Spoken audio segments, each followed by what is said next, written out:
What's going on, child? This is your most favorite diabetic YouTuber in the whole entire world, back with another video. Not today, the actual for you, but of course this one's a little bit different. Now this one's only different because today we are checking out the story of Stu Boy Blue, who allegedly had his life ruined after his girl, or girl in general, allegedly exposed a video of him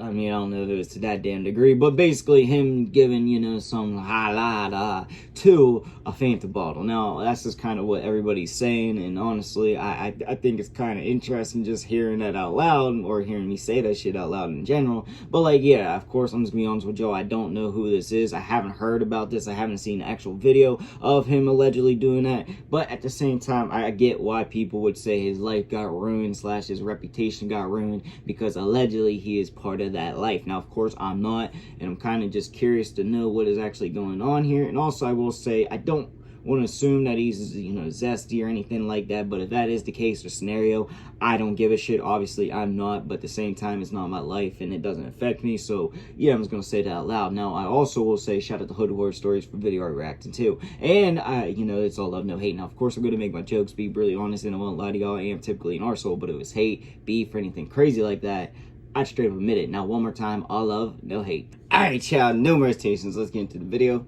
now. Stu Boy is originally from Culver City in Los Angeles County. Culver City has consistently ranked as being among the best places to live in Los Angeles.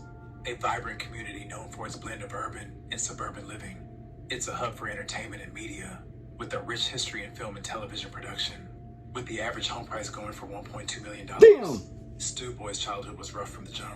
His mother was in the penitentiary all his life, and his father died when he was 3 years old. R.I.P. He grew up with his grandmother and her kids. When his grandmother and her kids would go on trips, she'd drop him off to stay at his grandfather's home, who lived in the Overhill section of the Rolling 60s, originally referred to as the rich kids on the hill. The Overhills would give the Rolling 60s the image of being flashy and getting money. He grew up in a middle-class, strict household. If he acted up in school, he'd expect a whooping when he got home.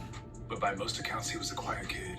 When he got kicked out of his grandma's house is when he fell into gangbanging, as he was in search for a family, feeling neglected by his family. He claimed 60s years before he officially got stamped in. He would get his put on at age 16 in 2012. After running numerous fades, Lil Boy Blue was born. At this point, he quit school altogether and was more focused on banging his set. After he got his put on, he went and told Nipsey that he was official. Fats was also present. Nipsey was like a big brother to him, and was a big influence from music to hustle and work ethic. The bar Nipsey said served as motivation for Stu to continue pushing in his music lane. Initially, music was never in the plans. Growing up, rap music was forbidden in his grandmother's home. That shirt was low-key crazy. Leading Stu Boy to sneak out to listen to rap, and eventually become a part of it. He wrote his first track to the New Boys song, You're a Jerk. This was when the jerk movement had the city on lock. Meanwhile, Stu Boy was also getting cracking in the streets. When the war kicked off in 2013, between the 40s and the 60s, Stu Boy was allegedly a full participant, allegedly going on missions frontlining. He also recorded several songs dissing the 40s. By the time 2015 rolled around, his music was already buzzing in the streets. He was dropping track after track and shooting new music videos weekly. Super turned up in my county blues. Mama kept a Bible in her purse and went back to cool. Walking with the extras, rich bro like a jacket too. You don't think I'm a savage with an attitude? Loud mouth, don't stare, we ain't mad at you. You in the presence not bad. Of some goons, so we back at two. Walking through the mall, fresh shoes in the back of truth. You in the presence of some goons, so we got a room. Crenshaw 60 trunks, where it gets low and better action. Especially back then, I probably definitely would have bombed this shit. Turned up, extra out, had to switch ways, cause some dumb niggas missing out.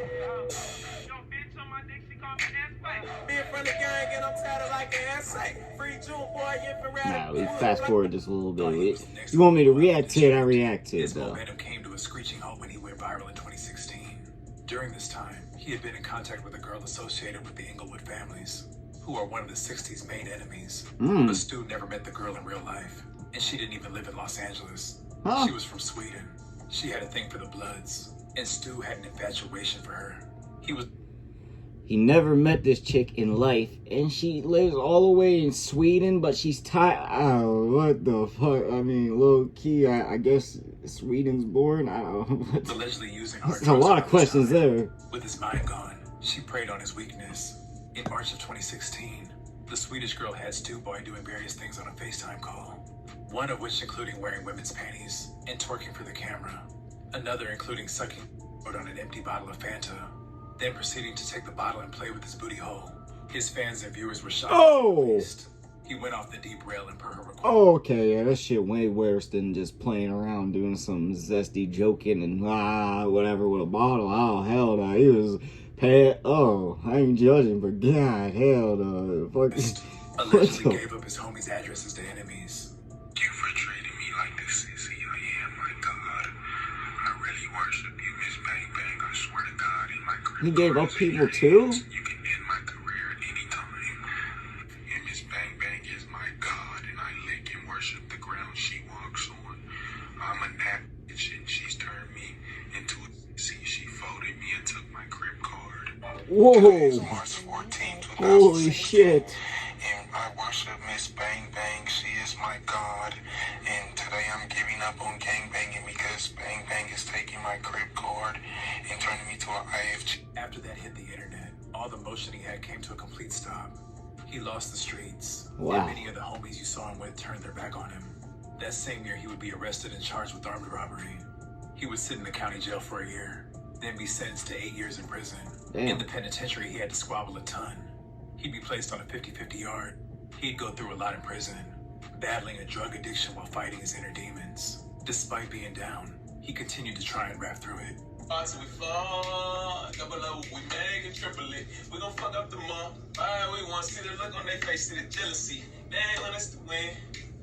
All it took us was faith in God. We tried, so I was stuck in the pen. Counting my blessings, trying to give me. When he got out in 2022, he put his focus into weight training, as well as tapping back into the music, dropping freestyles on his Instagram daily. Despite his efforts, he hasn't been able to quite shake back after that viral 2016 incident. Over the last couple years, he's been back and forth from Lancaster to Vegas. Stu Boy has recently went viral again, after clips of a sit-down interview at No Jumper hit the internet. He had a mini breakdown when asked about Nipsey's passing. Dang. I hit with the ad. I was about to be like, what clip is this? But no, alright, it's definitely wild, but I'm not judging. What did Nip represent to you? That was nothing, nigga. That was my big homie. What you mean? I'm crib. Why do you think it hit you so hard? Nigga, that was my big homie. I was 6'0". That was my big homie, bro. Like, that's Nip. Dead homies. And he rich and he's still here. Like, what the? I'm crib. Who the? I'm 6'0". Who the do some like that? Dead homies. I'm 6'0". Seems like he's being genuine too, I'll just say that. Like Sam raised me. I'm 6'0". That's family. That's my big homie, bro. I swear to God. Clear. To this day, God, that shit still hurt me, God. I ain't trying to get up on you crying and shit, but that's real shit. Nigga, that's my big homie, God. They killed him, bro. For what, God? For nothing, God. For nothing, bro. One of us, though. Nigga, you think they won't cheat me? I'm way worse. 6'0". I'm way worse. Dead homies. Quit. And I ain't trying to flex on you or nothing, bro. On SC, but I'm way worse. And look what did to Nip. Dead homies. What the you think it do to me? Why the you think I'm mine gone? SC. Dead homies. Nigga, you know how many ODs and I don't have, bro? Like, on Crip, and I don't give a fuck. I'm gonna keep going. SC. Dead homies. And on 6-0 Crip, if you catch me lacking, nigga, on SC Crip, dome me. West side. I'm 60. Because if I catch you, I'm gonna do the same. Allegedly. Dead homies. There you go, allegedly. He's trying to capitalize off his recent viral moment and is currently accepting bookings and interviews. I'd like to thank you guys for watching. Please like. Alright, well, yeah, so that was definitely interesting. I'm gonna be honest with you, I could give a shit less. It seems like he's a good, I mean, I don't know him personally, but like you see, it seems like he's a genuine person just from what I could tell. Like, I'm gonna be honest with you, like the way he was acting about the whole Nipsey Hussle thing, it seemed like genuineness. It seemed like he was actually, you know, hurt, devastated by it, and like you could really tell that. And I don't see nothing wrong with him showing emotions, crying or anything like that. Now, I'm gonna be honest with y'all, when it comes to the whole thing that kind of made him like not lose his buzz, I guess, I'm not judging it. I'm just, because I'm not gonna do any of that shit. But for all that, for a girl, like, nah. First of all, that's the part where I'm like, yeah, you did too much. And she just, first of all, she's all the way in Sweden. The fuck? I mean, I don't know who she is or anything. I don't want to smoke her, but, you know, she's all the way in Sweden. So I'm going to be saying all this shit, giving her information allegedly and all this type of shit. No. First of all, that would have been my, like, nah, I'm probably never going to see you in person. So what the hell's the point? First of all. And second of all, nah, apparently he just went a little bit further than just yacht on a water bottle for a funny little 2 seconds. Good God, now that was wow, that blew my mind. Now, like I said, I'm not judging, but this was very interesting. But I do want to know what y'all think, and what also you want to see your boy make in the comment section down below. But like I said, that's all I got for y'all. Peace.